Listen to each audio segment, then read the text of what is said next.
Dois amistosos, duas vitórias, placar agregado 8-1. O que isso quer dizer?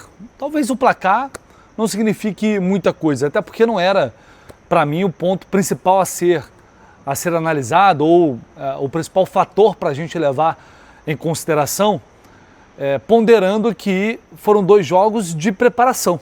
Sexta-feira que vem, aí sim começa para valer Fluminense e Bragantino. A gente volta a ter um jogo aqui no Maracanã valendo 3 pontos. Essas duas partidas foram oportunidades que o técnico Luiz Iberdia teve de observar o time, de dar minutos para alguns jogadores e para os reforços que chegaram. A volta do Thiago Silva, que hoje entrou no decorrer do segundo tempo, e a estreia de Hulk, que aconteceu no meio de semana, mas hoje ele fez o primeiro gol dele com a camisa do Flu aqui no Maraca, um gol de pênalti. Do jogo em si, não foi uma grande partida. Eu esperava até um jogo mais animado, um jogo mais aberto, na verdade, com os dois times arriscando mais. Afinal de contas, a gente está falando de um amistoso, né? Por isso eu esperava, até falei, né, um jogo mais, durante o jogo, né, uma partida mais competitiva, um jogo com mais velocidade. É normal, natural, porque assim, um ritmo ser um pouco mais lento, confesso pensando aqui agora, porque a gente está falando de jogadores que estão saindo de um longo período de inatividade, então sempre tem aquela questão do ritmo de jogo, né, de você ainda estar, né, não está ainda no seu melhor nível, é normal. E ninguém, claro, quer se arriscar a ponto de ter uma lesão muscular logo de cara, sendo que a temporada ainda vai recomeçar. Então esse receio, considero que faz parte do caráter do jogo amistoso. Só que eu vi dois times muito, no geral, grande parte do jogo, muito apático, muita letargia, muita lentidão na troca de passes. O primeiro tempo, tanto é que o primeiro tempo só vai esquentar na reta final. Com menos de 1 minuto tem um lance, que é uma bola lançada nas costas do James, que ele não consegue alcançar. O Fábio defendeu ali o chute do atacante do Bahia, o Eric Pulga, e não aconteceu mais nada praticamente de chance, em termos de chances claras, né? Até a reta final do primeiro tempo. O Fluminense tinha chegado ali com algum perigo em duas oportunidades, num erro de saída de bola do Bahia, em que o Lúcio poderia ter finalizado na área, não finalizou, e depois numa jogada do Savarino pela direita, que ele toca para o Lúcio e o Lúcio finaliza em cima do zagueiro. Só aos 39 minutos, o Fluminense finaliza pela primeira vez numa jogada, passe bonito do Savarino, por sinal, uma roubada de bola do Midjan no meio de campo, e aí o John Kennedy finaliza batendo em cima do goleiro na saída dele, poderia ter tentado uma cavadinha, enfim, o Fluminense teve a chance de fazer o primeiro gol. Depois o Bahia cria uma situação de gol numa bola mal recuada do Guga para mim, não tinha por que recuar aquela bola para o Fábio se enrola, cede um escanteio, desse escanteio sai o gol que é anulado pela arbitragem. Na hora eu não tinha entendido muito bem o motivo, depois a gente vê um toque na mão, o jogador do Bahia cabeceia e a bola bate no braço dele, e o árbitro, pelo que falar lá, o árbitro tinha visto um empurrão, que na verdade não aconteceu, mas esse toque na mão do Acevedo acabou salvando ele. Beleza, gol anulado, aí volta para o segundo tempo, times totalmente diferentes, e aí para mim é importante. O que eu tiro assim do primeiro tempo de avaliação? Eu vi uma dinâmica que não que é uma grande novidade, mas parece que o Gilberto vai usar mais isso, que é o Guga, quando o Fluminense tinha a bola, o Guga espetado lá na direita, se juntando aos atacantes, e por vezes o Fluminense tinha uma linha de 4 atacantes, com o Guga sendo um ponta. Por quê? Porque você abre bastante a defesa adversária, você deixa 2 caras bem abertos, na esquerda você tinha o Serna e às vezes o Acosta fazendo isso, e aí tem espaço por dentro, para o próprio Serna, para o próprio Acosta atacar por dentro, para o lateral atacar por dentro, para o Savarino atacar por dentro, né? Esses espaços podem surgir, e acho que é algo pensado. Essa movimentação me chamou a atenção.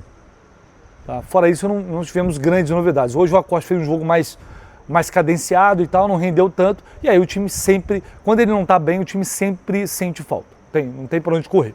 No segundo tempo, ele começa a mexer, ele troca toda a equipe e só deixa o René, porque o René depois daria a vaga para o Thiago Silva, que entraria na zaga, o Frei foi para a lateral esquerda. E aí ele já vem com 4-2-4, que é a mesma formação que ele utilizou na partida contra o Nova Iguaçu no segundo tempo.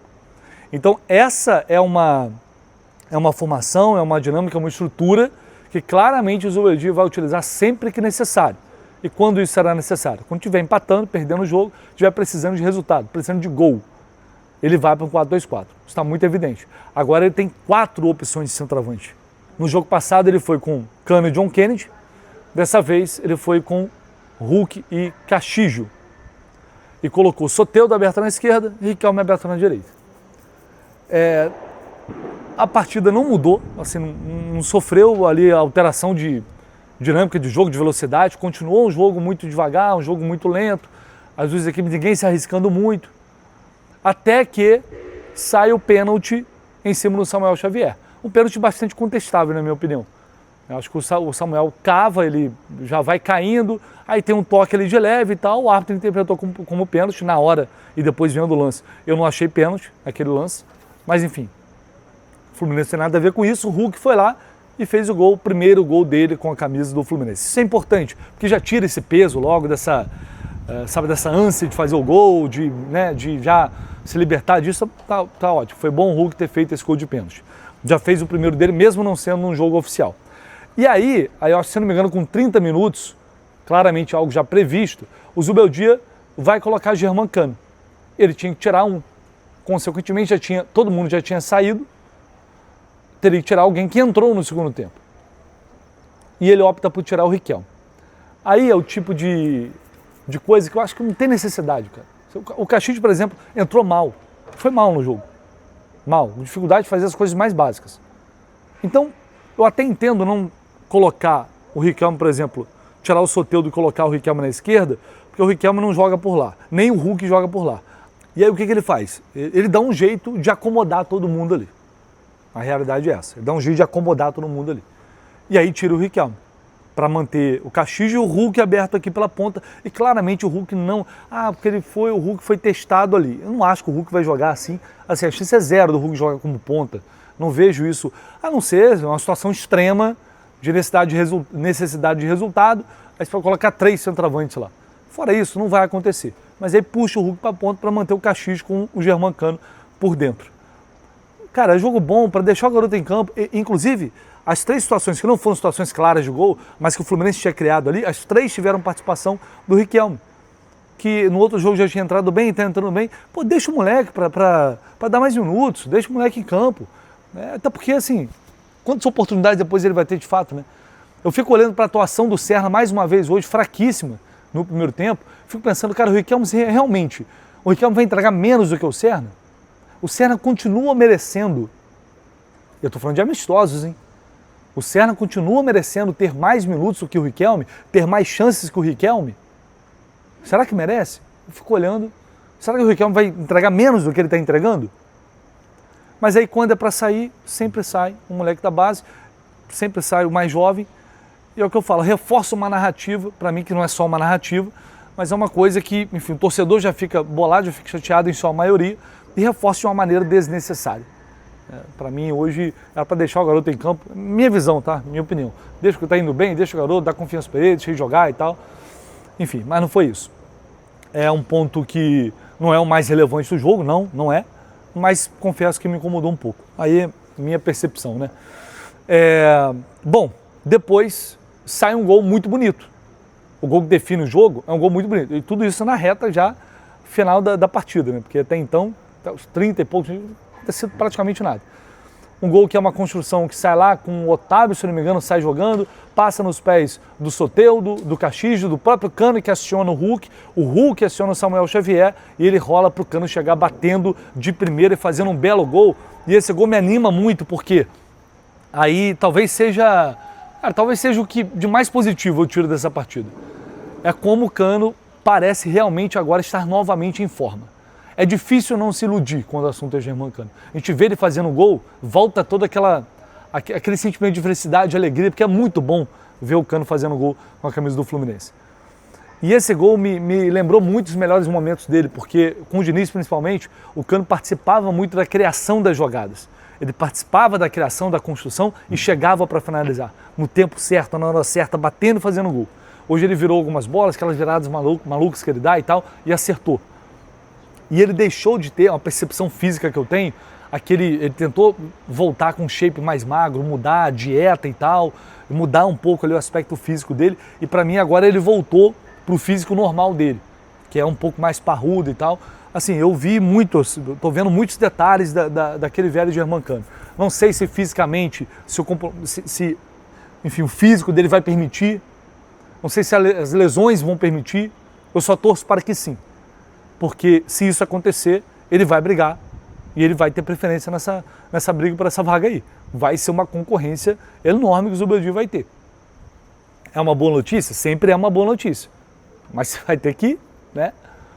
Tem muitos jogos também, vai ter oportunidade para todo mundo. Mas eu realmente estou vendo um Cano mais confiante, mais bem preparado, mais inteiro. Tomara que não seja só uma sensação, tomara que não seja virtude só de amistosos, que tem uma exigência menor do que o jogo para valer.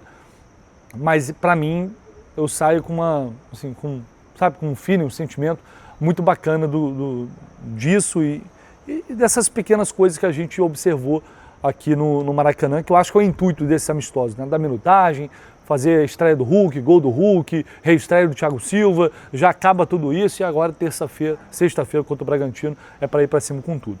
E aí a arbitragem foi um tema polêmico nesse jogo, até amistoso, né?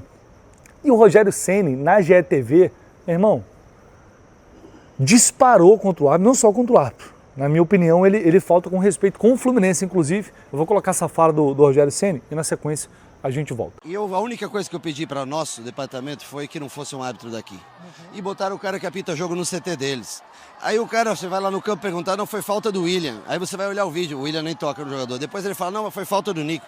Um cara que no minimamente está assistindo Copa do Mundo, então aí perde a credibilidade. Então você vem aqui para ser otário. E para ser otário, não compensa você viajar 2.200 quilômetros para ser otário de um árbitro contratado para fazer o resultado acontecer. Então, para a gente perde um pouco o sentido. Como teste, foi muito bom. Primeiro tempo, a gente jogou, acho que tive as melhores chances e podia ter feito 2-0, um pênalti claríssimo no Ademir.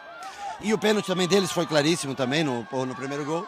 No segundo tempo, a gente também tem que corrigir algumas coisas, mudamos um pouquinho a maneira de jogar nesses dois jogos. Como amistoso, muito válido, mas o rapaz aí que veio aí quebrou. Eu falo para eles, a única coisa que eu te peço, põe um juiz de fora, um juiz de qualquer lugar do país, para ficar uma coisa séria, né? Porque são dois times sérios, né? E o jogo deixou de ser sério quando nem ele sabe o que ele deu numa falta e não deu um pênalti claríssimo no Ademir e deu esse com tanta convicção. Mas é legal, o Hulk fez o primeiro gol, ele deve estar feliz. Todo mundo aqui sai contente do estádio, com o Fluminense ganhando, o Hulk feliz, a gente sendo prejudicado, normal, tranquilo. Agora, um cara que se diz juiz de Confederação Brasileira de Futebol fazer um serviço desse aqui, isso é uma vergonha. Bom, e por que eu falei que faltou até com respeito? Assim, na moral, falando sério mesmo, eu acho ridículo o papelão do Rogério Ceni. E nem vou entrar no mérito do árbitro errou, não errou. Eu já falei, inclusive, disse durante a transmissão que para mim não tinha sido pênalti no Samuel. É um árbitro que é jovem ainda e que, obviamente, é um árbitro ainda fraco. Mas, gente, é um amistoso. E aí o Rogério, depois de perder o jogo, vem insinuar que o Fluminense colocou um árbitro que apita no CT deles para apitar essa partida, como se o Fluminense tivesse feito algo pensado, uma conspiração para trazer um árbitro para decidir um amistoso.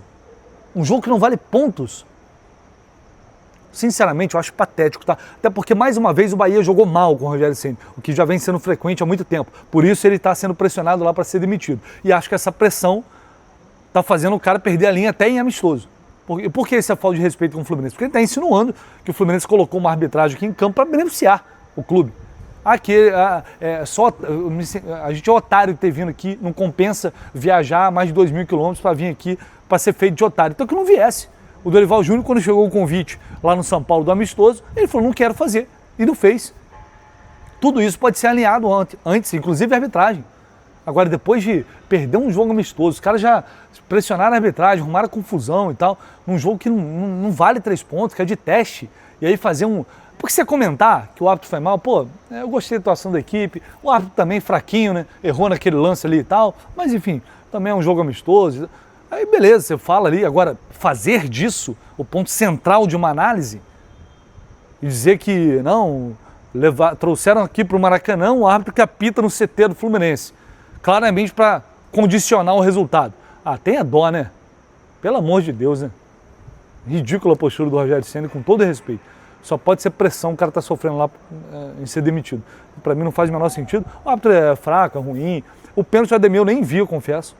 Não me lembro desse lance. Ele pode falar, pontuar ali, mas querer dizer que, enfim, foi algo premeditado, para mim, beira o ridículo, dado a importância do jogo. É isso, pessoal, a gente fica por aqui, e voltamos, claro, com muito mais aqui no canal do Lessa, repercussão, Germancano falando nos analistas, tudo isso eu vou trazer para vocês na sequência, e você pode deixar seu like, se inscrever aqui no canal, seu comentário também, que é sempre muito bem-vindo. Tamo junto, valeu!